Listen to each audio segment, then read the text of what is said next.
up guys, Dino here on another episode of Playback Racing. So today we're going to be working on Williams FD RX7. This is going to be a quick walkthrough video about the Fire Marshal Lifeline fire suppression system.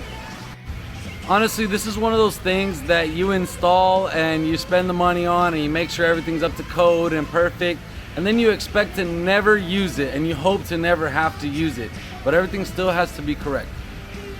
As we figure out where we're going to add more nozzles, we can tap into the existing routed lines. As you can see here, I mounted it in the trunk with the cable coiled up over there meeting with his front seat. Two things immediately in the trunk. If you see the blue fitting, that's actually one of the nozzles, and I have it spraying right over the sending unit and the filter area. And on the right hand side, we just have a through port so that the line doesn't have to be in an exposed hole.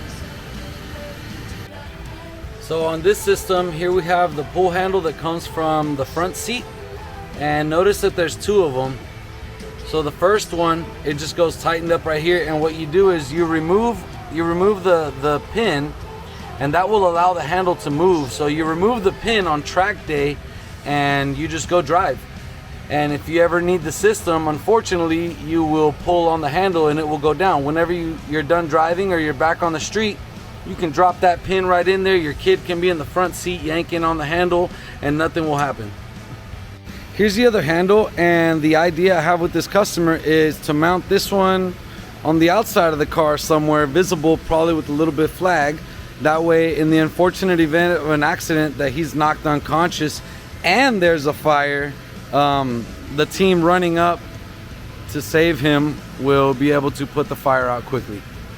We used a piece of steel flat bar and conformed it to mount to the seat bracket, and it's really strong, and this is where the first handle is going to go for our driver. So you've seen the nozzle that's in the trunk pointing down towards the tank. Now let's go over the ones that we put in the engine bay. The fires I've seen on this particular model of vehicle happen because there's a fuel leak of some sort, and the fuel will actually start soaking up these blankets that are used and soaking up the exhaust wrapping. So this is all saturated, and eventually a fire happens, and now you have this sponge right here. So we actually have a nozzle pointed right at this area because that's where the fire tends to initiate. And we also have one here on the firewall.